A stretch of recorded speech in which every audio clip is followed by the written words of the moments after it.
Welcome into the CHGO Blackhawks pregame show powered by ComEd. It's getting easier for your business to switch to electric vehicles.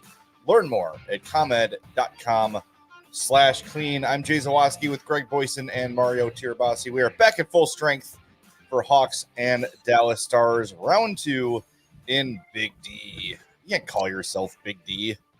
I thought I had that doorknob out of the way. There we are. Yeah. No one can see your knob, Mario. It's okay. Get out of here, Dallas. Speaking of Big D. Speaking of Big D, nice knob. Hey, it's New Year's. Hey, our comments look different. Look at that. Yeah, I like that.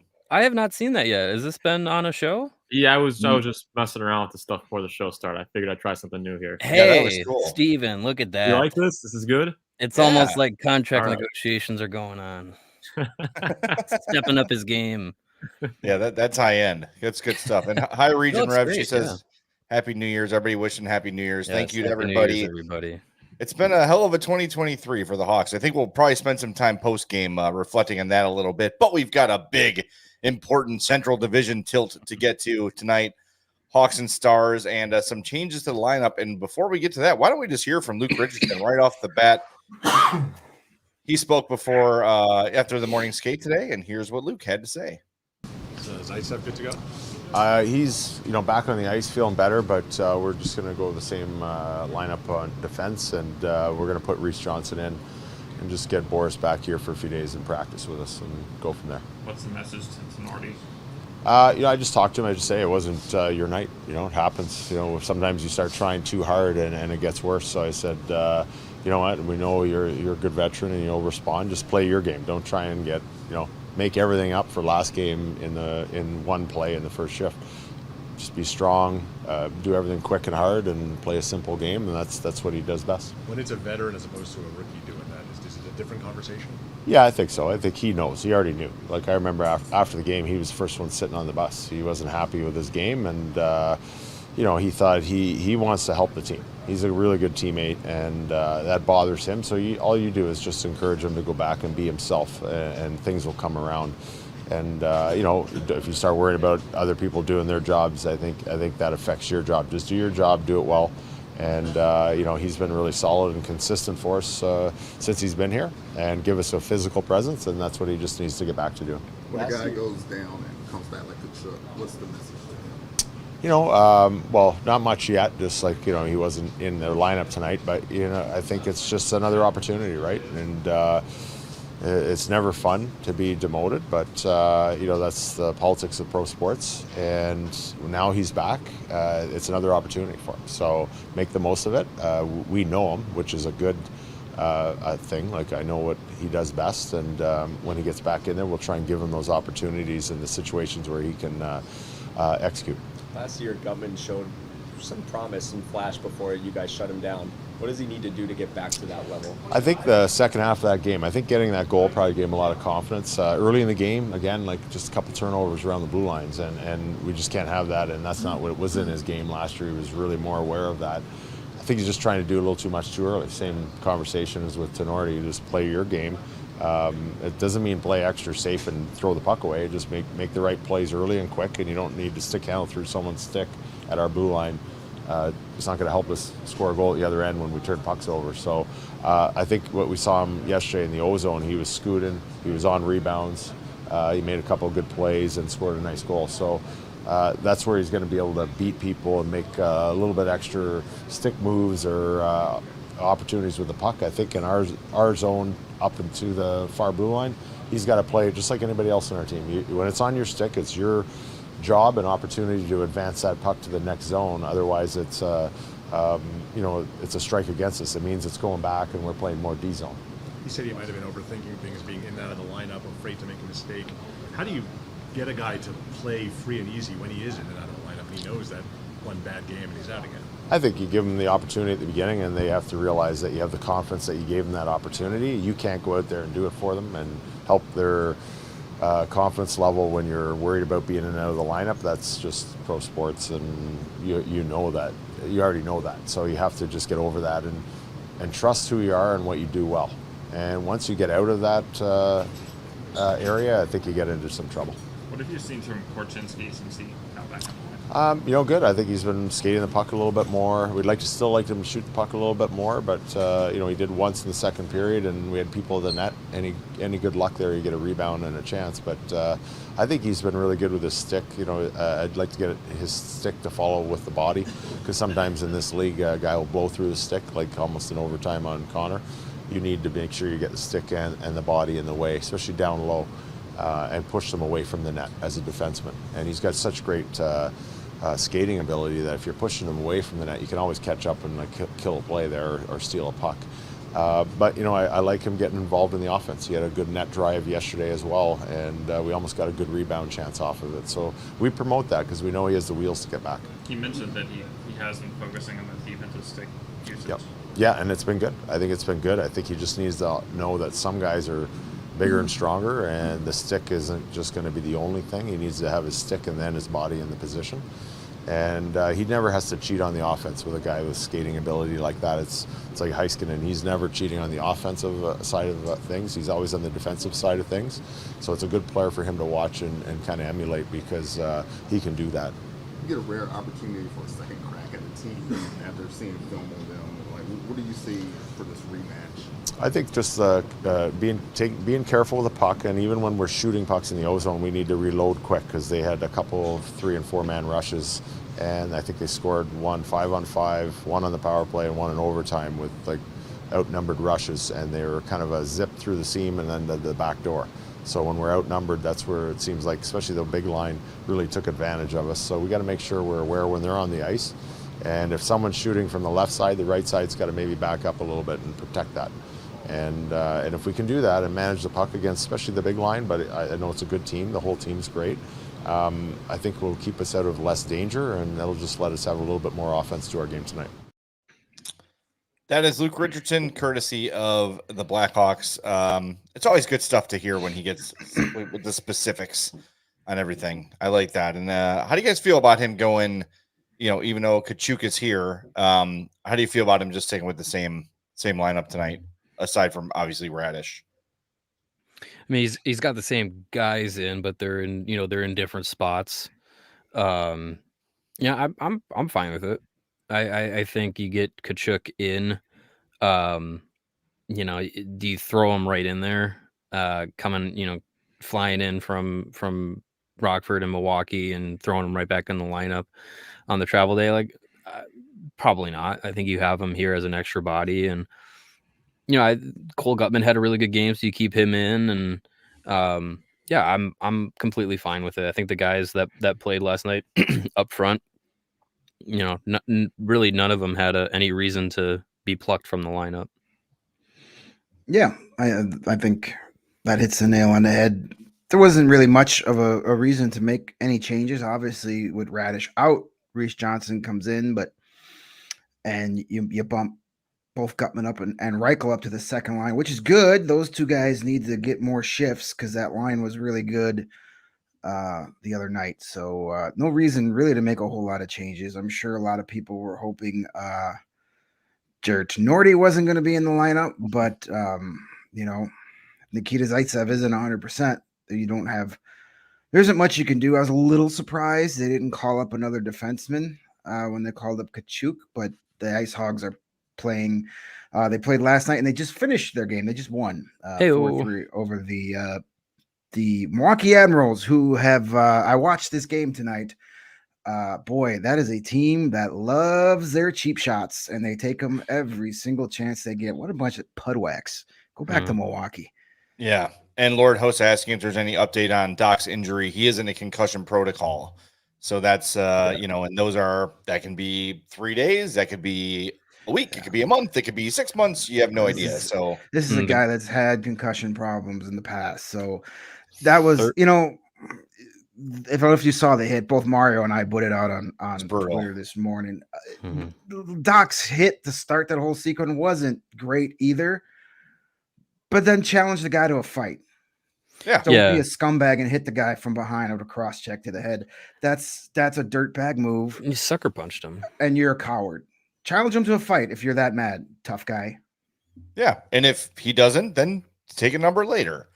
But do it in Right. the context of the game. That's always anyway. We talked about the lineups. So let's give you the lineups. Here are the lines for tonight's game. We have on the top line, left to right, Foligno, Bedard, and Kurashev. Then you've got Reichel, Johnson, Tyler, and Cole Gutman on the right wing. Beauvillier, Dickinson, Blackwell, and Donato, Entwistle, and Reese Johnson. Then your D pairs are Vlasic and Murphy, Tenorti and Phillips, Korchinski and Crevier, with Peter Mrazek thankfully back in goal. So, it's like we said, it makes sense. This team actually played pretty well against Dallas last game. I'm glad to see. I wasn't sure what he would do about Gutman. I wasn't sure if Gutman was gonna, because it seems like, wow, he had a pretty solid game, and then he's kind of out of the lineup the next game. And I know with obviously the Radish injury, wasn't going to be the case, but the fact that both him and Reichel are getting promoted, I like that. It's you got to reward guys that play well, and no matter what their age is. And I think that Gutman has really, when he's gotten the opportunity, he's done a pretty good job. Yeah, I feel like that trio together with Gutman, Reichel, and Johnson, I got a sneaky feeling that they can be effective when they keep possession of the puck. I liked seeing that Lucas Reichel kind of worked his way back up into the top six, and yeah, Gutman had a solid effort in the last game against Dallas. So you get him in. You reward him for that by giving him a prominent role up in the top six, and it'd be interesting to see him shift to wing. Usually it's easier for a center to move out and play wing than vice versa. So it'll be interesting to see him playing not a natural position for him, but out on the wing. But yeah, I'm good with it. I think this is a team that if say you put in Boris Kachuk to take the place of Taylor Radish, is Boris Kachuk going to play in your top six? Like, no. You have Beauvillier, you have Donato that you can move around, but we've done that before. So why not give Cole Gutman a look at a shot to play some more minutes? Yeah, I'm down with it. Tyler Johnson was very good last game, and now he's got more offensive talent around him than he did the last game out. So we'll see what happens. He had 2 goals, second 2-goal effort of the season. And as I said, he's got some young, hungry players playing with him tonight. And Johnson and Gutman spent a lot of the preseason together. So there's some previous chemistry there between the two. So I'll be watching that line. That should be a good one to watch. When you mentioned, Johnson's 2 goals, both Johnson and Gutman last game versus Dallas had 5 shots on goal and 9 shot attempts. They were just getting the puck and firing it. Active. Yeah. Maybe that's the sort of thing that, if those 2 guys are keeping it simple, maybe you can allow Lucas Reichel to play a little bit more flowing and looking to make passes and looking to kind of use his speed and skill to get those guys to puck so they can fire it. Maybe look for a couple assists from Reichel tonight. We'll see. I just really want him specifically, Reichel, to get going. I know we all do, but I'm surprised that even though we've seen better games, right? And like at the end of a game, you feel better about it. We're still seeing 1 goal or, 1 shot attempt, 1 shot on goal. Like that's just not enough for a guy like that. And yeah, the minutes have been limited, but this is a good opportunity for him. He's going to get a lot of ice time. He's with 2 guys that can both go get him the puck and can score on plays he sets up. So hoping for at least a point from Reichel tonight. That's my. It's funny is that aiming too high? Hoping for a single point. Did you put your money where your mouth is on who's your Hawk tonight? Yeah, I don't know. No, I did not. I did not. No. Well, and I think to Phil's question, I believe it was Phil to Luke Richardson in the pregame video, talking about playing Dallas back-to-back games twice in 3 days. Dallas on the flip side, they're probably not going to let number 90 and number 70 go defensively. They're probably going to say, hey, these guys were active last game, don't let them burn us again. So that maybe gives an opportunity to Reichel to kind of step in and say, hey, if Dallas is putting a little extra emphasis on Tyler Johnson or Cole Gutman when they're out there because of what they did last game, maybe that gives an extra, half step of space to Reichel to maybe create something or, be open when maybe he necessarily wouldn't be. So that could be a consideration today too. So that would be interesting to see if he gets any extra time and what he may do with it. Yeah. I'm glad Mrazek's in goal again too. I think that's pretty much evergreen from here on out where, the Soderblom starts are going to be, he's going to have to play at some point. He's going to have to get back in there. And you hope that with enough time off and maybe a little bit of a reset or a breather, he can find his game a little bit. But I don't know, man. We've talked about this a lot. I'm starting to feel like the ship has sailed. And I know a lot of people have been asking us on Twitter and a couple of people in the chat. Ilya Samsonov was waived by Toronto today. I do not want. He's got worse. He's got worse numbers than Arvid Soderblom playing behind a better team. We have Ilya Samsonov at home. Yes, we don't need it.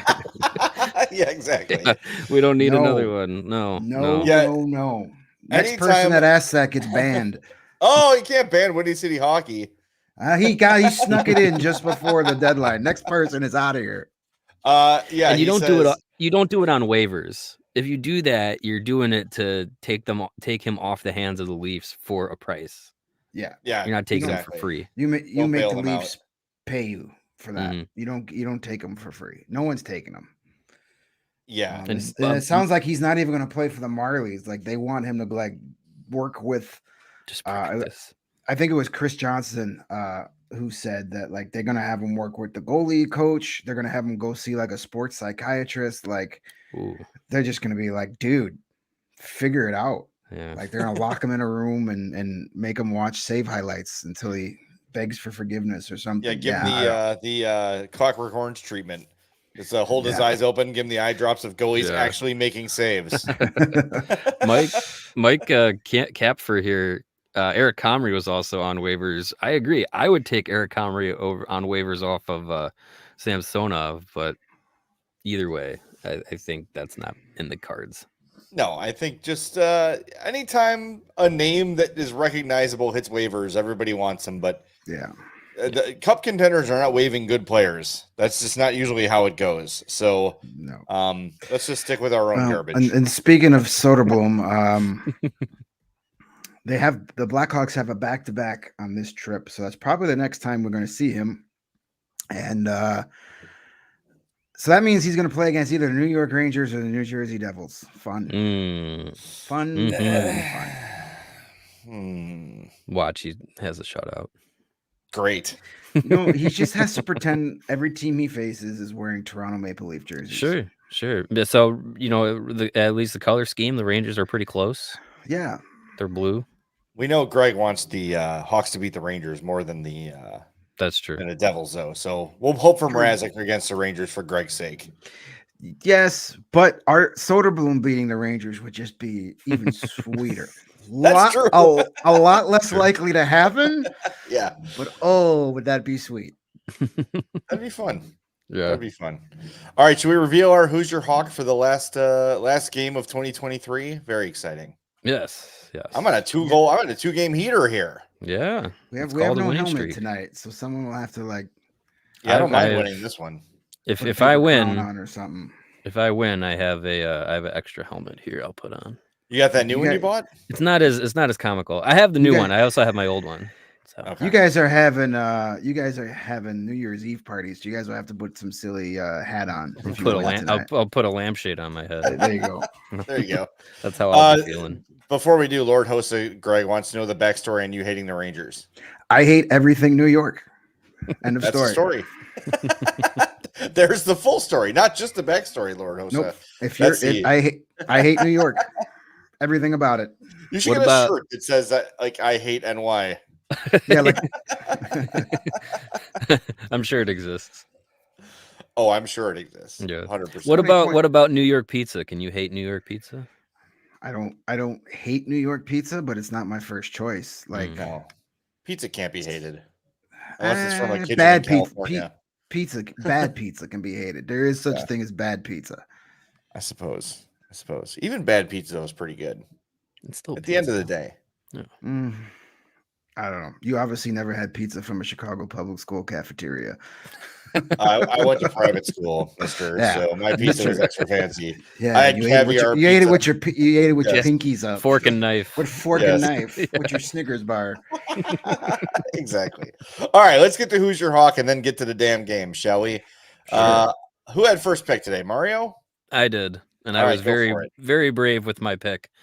I went with Connor Bedard, the person of the year for the Blackhawks for the year of 2023. It would be great for him to 2025, Yeah. 2026, keep on going. Hey, Buddy Robinson's the person of 2023. Without him, we'd have no Connor Bedard. That is true. Good That point. is true. I cannot pick him though, so I'll pick the guy who he helped us get. So It's a Connor good Bedard. consolation prize. Yeah. All right. I went with Nick Foligno because his brother Marcus scored this afternoon for the Minnesota Wild, and the Foligno brothers have already scored twice on the same day this year. So I'm hoping Ooh. for a third time. So it's Three always a times good the sign charm. when one of the Foligno brothers scores, chances are the other is going to score in their game too. So I'm going with our guy, the better of the Folignos, friend of the program, Nick Foligno. All right, I'm going. It's Big D, so I got to go with Big J Dick in this one. Jason Dickinson is my pick. Who is starting to feel like if it's not Bedard, you take Dickinson, you got a pretty good shot at having a nice game, even if it comes down to the big blue lines. Dickinson's usually pretty good in that regard. So Well, and he had a nice game last game too. he did. Yeah. I picked Reichel he- last game because I didn't want to wear the helmet, and it worked. So I hope this doesn't backfire because I'm actually trying to win this one. He might have some more revenge on his mind tonight. Yeah, no doubt. All right, I want to address. Go ahead, Mario. I want to Yeah. really quickly address Mike Capfer again. He's got some good comments tonight. He says, "Is there no goalie allowed for Who's Your Hawk?" Well, Mike, the scoring system is so convoluted for skaters that we didn't even try to think of a scoring system for the goalies and how it would compare to skaters. So, unfortunately, picking a goalie would just be way too complicated. And also at the beginning of the year, we were kind of like, would we ever want to pick either of these two goalies to Right, be the best yeah. player on the ice? Yeah, Good that's point. true. I mean, good luck to you, but yeah.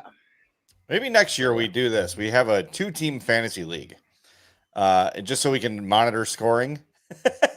And the 2 teams have all the Blackhawks, and then whoever has the best points that night is the winner. It would just take a lot of the work off of our plates, I think.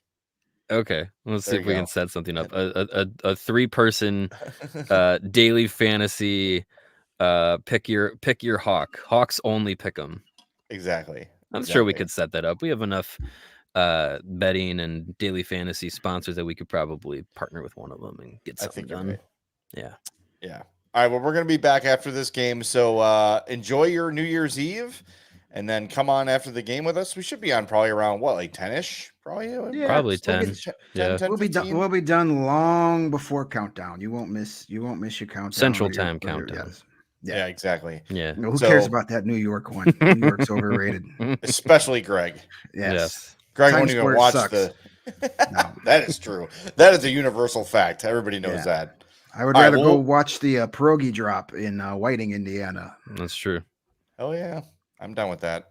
All right. We'll talk to you after the game. Reminder, we're powered by ComEd. It's getting easier for your business to switch to electric vehicles. Learn more at comed.com/clean. That's Greg and Mario. I'm Jay. Steven's running the show. We'll talk to you post game on the CHGO Blackhawks podcast. We all silly like the mayor.